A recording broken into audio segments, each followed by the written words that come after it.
teachers and all the students, welcome to your another tutorial. Today's topic is Santhal Rebellion. Before I start the topic, I would like to request all the viewers and all my students, please don't skip the video and give a like, comment and subscribe your channel for your next video. So let me tell you who are Santhals and why did they take up arms against the Dikus. Santhal कौन थे? They were tribal community. They mainly lived in the deep forest area in Birbhum, Medinipur, Bankura, Manbhum. तो सांथल एक शांति प्रिय hardworking community थे, tribal community, जो कि बीरभूम, बांकुड़ा, मानभूम की घना जंगल में रहते थे. But they moved from this area after the permanent settlement. Permanent settlement चालू होने के बाद वो उस एरिया से मूव कर गए, क्योंकि परमानेंट सेटलमेंट चालू होने के बाद वो एरिया जो है गवर्नमेंट अपनी अंडर कर लिए. ब्रिटिश ईस्ट इंडिया कंपनी उस एरिया को अपने अंडर कर लिए. तो अब सांथल्स जो है वो मुर्शिदाबाद और राजमहल की जो फुट हिल एरिया में रहना शुरू किए. उस एरिया का नाम क्या दिए? वो दामिनी इको और फुट हिल्स और नॉन टैक्सेबल लैंड्स. सांथल्स उस एरिया का नाम दिए नॉन टैक्सेबल लैंड्स, ये दामिनी इको. मतलब उन लोगों को लगा कि ये एरिया जो है अब टैक्स फ्री है, अब यहाँ पर ये लोग रह सकते हैं. बट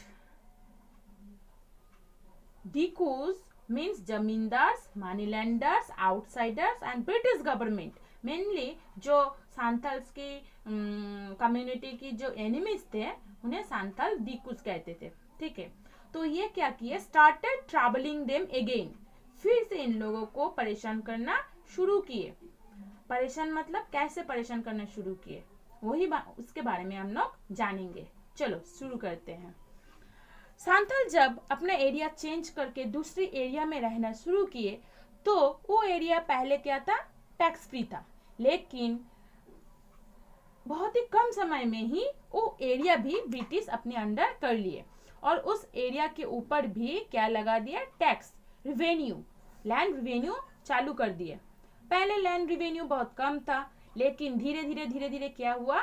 वो रिवेन्यू, वो टैक्स की जो मतलब टैक्स भी वो लोग बढ़ा दिए, बहुत ही ज्यादा टैक्स बढ़ा दिए, जो कि सांथल के लिए ये टैक्स पे करना बिल्कुल भी पॉसिबल नहीं था. ये टैक्स जो है धीरे धीरे इतना बढ़ चुका था, 50 से लेके 500 तक हो चुका था. तो कहाँ से सांथल की तरह सांथल जो है वो तो एक मतलब फार्मर से वो जो है जंगल साफ करके छोटा सा एरिया में कैसे भी करके थोड़ा बहुत फार्मिंग करते थे. उनके पास इतना पैसा कहाँ से आएगा जो इतना टैक्स भर पाएगा? तो लोग ऑब्वियसली टैक्स भरने में नाकामयाब हुए, मतलब टैक्स देना उनके लिए पॉसिबल नहीं हुआ. उसके ऊपर क्या होता था? जो मनी लैंडर्स थे, जो जमींदार्स थे, उसके पास अगर सांथल कुछ भी सामान बिकने के लिए मतलब बेचने के लिए, अपना जो फार्मिंग से उन लोगों को जो आता है वो देने के बीच बेचने के लिए जाता था, तो क्या करते थे? मनी लेंडर्स उन लोगों को ठग देता था. मतलब कम पैसे से वो खरीदते थे. दूसरा, अगर सांथल चाहते थे कि लैंड में फार्मिंग के लिए उधार लेने जाएंगे तो उनको जाना पड़ता था मनी लेंडर्स और जमींदार के पास ही.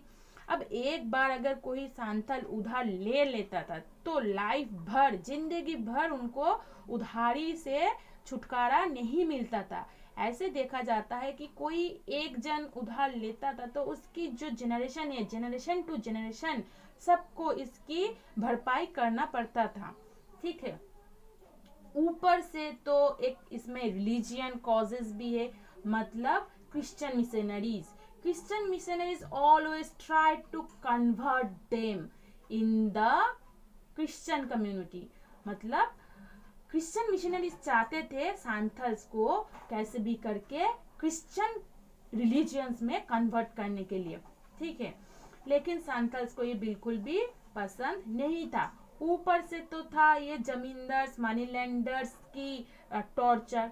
फिर ब्रिटिश गवर्नमेंट भी क्या करते थे, ब्रिटिश गवर्नमेंट की जो एम्प्लॉयज है, they did not hesitate to dishonour Santhal women, मतलब सांथल वोमेन को डिसऑनर करना इन ब्रिटिश गवर्नमेंट या फिर ब्रिटिश एम्प्लॉयज, इन लोगों के लिए कोई बड़ा बात नहीं था। अगर सांथल कोई पीपल जो हैं, मतलब सांथल लोग अगर डिकूज की बात नहीं मानते थे तो क्या करता था, उसका घर जला देना, फिर उसकी फार्मिंग की सामान छीन के लाना, उसके खेत में आग लगा देना, फिर जो वुमेन है उसको डिसऑनर करना, बहुत तरह का टॉर्चर उन लोगों को सहना पड़ता था। लेकिन क्योंकि सांथल बहुत ही सिंपल कम्युनिटी है, वो कभी नहीं चाहते थे कि वो डायरेक्ट फाइट करे। पहले वो क्या किए, अपनी जिस उस एरिया की जो एडमिनिस्ट्रेटर है, जिसके हाथ में एडमिनिस्ट्रेटिव सिस्टम है, तो उनके पास जाके अपना मतलब उन लोगों का जो भी प्रॉब्लम्स है, उन लोगों का जो प्रेजेंट सिचुएशंस है, उसके बारे में बताते थे। बट इनकी बात, इनकी आवाज कौन सुने, कोई नहीं इनकी आवाज सुनते थे। किसी को उनकी जो प्रॉब्लम्स है उससे कोई फर्क नहीं पड़ रहा था। तो लास्ट में क्या किए, सिद्धू एंड कान्हू और उनके साथ चांद एंड भैरव भी थे, जो कि 1855 30 जून भागनाडीही की फील्ड में, ठीक है, भागनाडीही की फील्ड में 10,000 सांथाल्स को जमा किए। तो उन लोगों का मेन एम यही था, अपने लिए एक free, tax free Santhal land बनाना। मतलब एक टैक्स फ्री लैंड रहेगा जहां पर सांथली रहेगा, चाहे वो लैंड छोटा ही क्यों हो, एरिया छोटा ही क्यों ना हो, लेकिन उस एरिया में सांथली रहेंगे। जब ये बात ब्रिटिश गवर्नमेंट की कान तक पहुंचे या फिर दिकुस की कान तक पहुंचे, तो वो भी सतर्क हो गए कि कैसे भी करके सांथल लोगों को रोकना है। अब इधर 7 जुलाई क्या हुआ, सांथल लोग, सांथल्स कम्युनिटी जो है, उनकी ग्रीवेंस इतना उभर के बाहर है, वो लोग इतना गुस्सा कर दिए, मतलब उनकी जो गुस्सा है, उनकी जो हालत है, किसी को उससे कोई फर्क नहीं पड़ रहा था। तो उन लोगों को खुद ही अपनी हालत को, अपनी सिचुएशन को सुधारना है। उन्होंने क्या किया, केनाराम नाम की एक जो है महाजन है, और एक दिघी जो थाना है, ठीक है, उसकी जो दारोगा मतलब क्या होता है, जो head of the police station में जो रहता है, उनका नाम था महेश लाल दत्ता। तो ऐसे करके बहुत सारा जमींदार्स, बहुत सारा मनी लेंडर्स, बहुत सारा पुलिस के ऊपर सांथल डायरेक्ट अटैक किए, और जगह जगह में पुलिस स्टेशन में आग लगा देना, जमींदार के घर में आग लगा देना। मतलब सोचो, एक सिंपल कम्युनिटी कैसे अपनी हक के लिए लड़ना शुरू किए।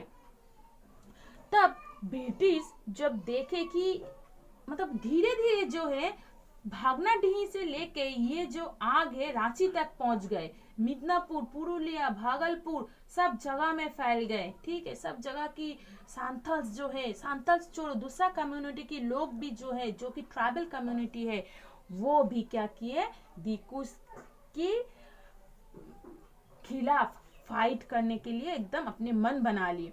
सांथल रिवेलियन में ऐसा है कि उसमें क्या कहेंगे, जो फार्मर्स है वो भी थे, जो बार्बर थे वो भी थे, जो पॉटर हैं वो भी हैं, जो वेवर हैं, मुस्लिम, हिंदू, सब मिलके ब्रिटिश के खिलाफ क्या किए, नॉट ओनली ब्रिटिश, दिकुस के खिलाफ अपनी हक के लिए लड़ाई किए, ठीक है। उन लोग का मेन यही मतलब सिद्धू और कान्हू ने सबको यही बात बताए थे कि they all are the children, they all are the child of God, मतलब सब जो है भगवान की औलाद है, और they have the rights to live, सबके पास बचने का मतलब फ्री रहने का, सबके पास फ्री रहने का, बचने का हक है उनके पास। कोई किसी के बात नहीं मानेंगे और टॉर्चर तो बिल्कुल भी नहीं मानेंगे। ठीक है, तो ब्रिटिश बहुत कोशिश भी किए, ऐसा नहीं कि ब्रिटिश कोशिश नहीं किए, संथाल के ऊपर टॉर्चर नहीं किए या फिर संथाल रिवेलियन को रोकने की कोशिश नहीं किए, लेकिन लास्ट में ब्रिटिश भी थोड़ा मतलब नरम हो गए। ठीक है, नरम होने के बाद क्या किए, ब्रिटिश सोचे कि नहीं, कुछ एरिया जो है संथाल लोगों के लिए सेपरेट किया जाए, कुछ एरिया उन लोगों को दे दिया जाए। तो संथाल्स के लिए एक नया सेपरेट एरिया क्रिएट किया गया था जिसे संथाल परगना कहा जाता है। तो ये था संथाल रिवेलियन। संथाल रिवेलियन से इंस्पायर होके बाद में मुंडा, फिर इंडिगो और भी बहुत सारा रिवोल्ट हुआ था, रिवेलियन हुआ था, जिसके बारे में हम नेक्स्ट वीडियो में जानेंगे।